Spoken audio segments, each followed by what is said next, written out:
ukisema Sakaja amefanya kazi, nasumbuka kila mahali, sioni hata project moja ya Sakaja. Ninasikia ati yani amepeana pesa shule. Sasa hiyo ni pesa gani? Ni shule gani imepata hiyo pesa? Ati mtoto analipa 5 bob anakula lunch. Kesho nitasunguka Nairobi yote niangalie shule zote Nairobi kama ni ukweli Ruto Sakaja anapeana 5 bob kila mtoto akule lunch. No, it is acceptable because no. Staki. Mimi staki. Mimi nataka niongee kwa hii serikali ya Ruto. Hii serikali naweza sema ni serikali ya vituko. Ahadi zenye hazitimizwi. Tuliambiwa vijana watapata kazi. Mimi sioni kijana wako kazi. Sikio, wamelala hapa kila mahali. Hata ukiangalia wamelala tu. Wamelala. Hakuna mahali. Wewe unachukua.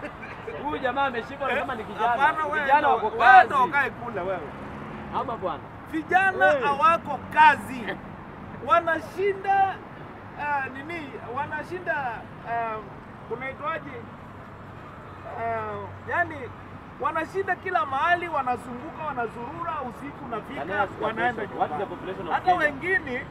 Hata wengine hawana mahali pa kulala. Sasa mimi nashindwa, Ruto, kazi kwa vijana iko wapi? Mama mboga saa hii ndio hapo wanakata mboga.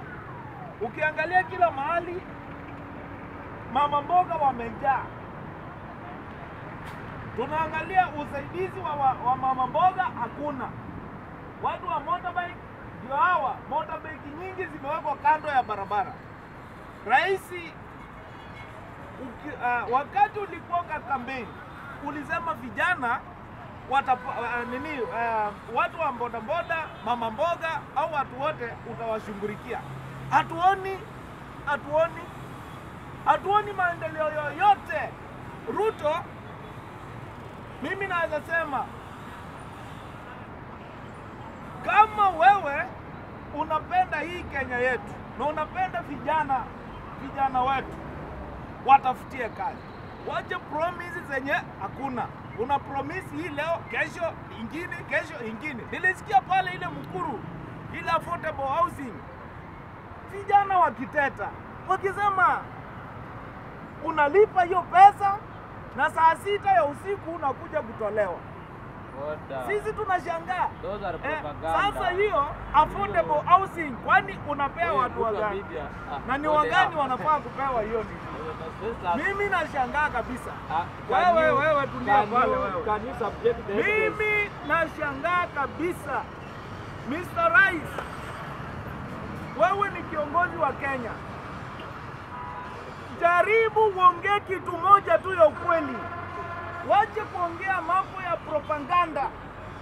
Hii Kenya iko na mambo nyingi. Na tukiongea propaganda, hii Kenya haitasonga mbele. Tutakaa tu mahali pamoja. Saa hii sisi wa Kenya hatuwezi enda Uganda, hatuwezi enda Tanzania, tuende tufanye biashara kidogo pale, kupika chapo kule. Lakini saa hii utapata hao watu wote foreigners wamekuja kupika chapo hii Kenya.